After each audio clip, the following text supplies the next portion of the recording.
This movie is all about helping your puppy become tolerant when they're eating food out of a bowl. Tolerant of you coming near that bowl and making sure they're not going to become aggressive and growl at you. Little Moses here, he looks an absolute picture of innocence, and he is. However, within the first week, he was becoming quite growly when you put your hand near the bowl. So this is what I've been doing, and it's been working quite well. It's a little technique, Moses, and I'll show you it now. What you don't want to do is this: put the food there, and then start bringing your hand in and trying to grab the food. That's just going to end in trouble. He's going to start growling, and it's all going to go backwards. Here's a far better technique. To start with, wait until his bowl is completely empty, and then when he's hungry, bring some food over, and you can actually push him out the way so he learns to back off, and then drop the food into his bowl, and then remove your hand. Now if you do this, what he's going to start to learn, as Moses has already started to do with us, is that when my hand comes close, I drop food into your bowl. And then he's going to be far happier with you patting him and doing all that sort of stuff. And then you can actually take it to this next level where he's eating food, and there's food in his bowl, and you, just before he's about to finish that last one, you drop some more in. Until you get to the next stage where he's actually eating food, and you drop more food in. And then he actually becomes quite happy almost for you to be dropping food in and having your hand near the bowl whilst he's eating. And we've been doing this just for a couple of days, for about a week, and he's such a different dog.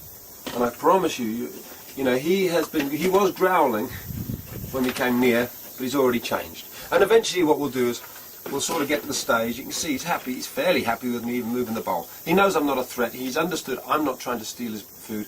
Eventually what you'll be able to do is you'll be able to bring a handful of food over and just say to him, do a sit or something, and drop food in.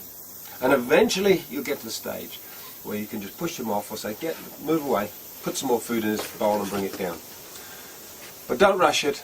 It's worth putting this into practice if you've got a puppy. If you've got a much older dog who's aggressive, who's much bigger, then be very, very careful. I would not try this technique. Certainly children shouldn't be doing this. It should be supervised by adults. But if you're wanting to know what you can do to help develop that sort of tolerance around the food bowl, that's the technique that I would, or one of the techniques that I'll be putting into practice, because as you can already see, he's pretty happy with us coming close, because he's associated my hand in the bowl with me putting food in. Don't, like I say, just to reiterate, don't be stupid. Don't start trying to pull food out and expect him to be happy about that. He won't. He needs to make the opposite association, the association that you put food into his bowl, and then it's kind of almost reverse psychology. When he's very happy with your hand being near the bowl, then you can start taking it away, putting food in it, and giving him even more back. So it's almost, the deal I'm making with him is, let me have that bowl, give it to me, I promise you, I'll give you even more back in return.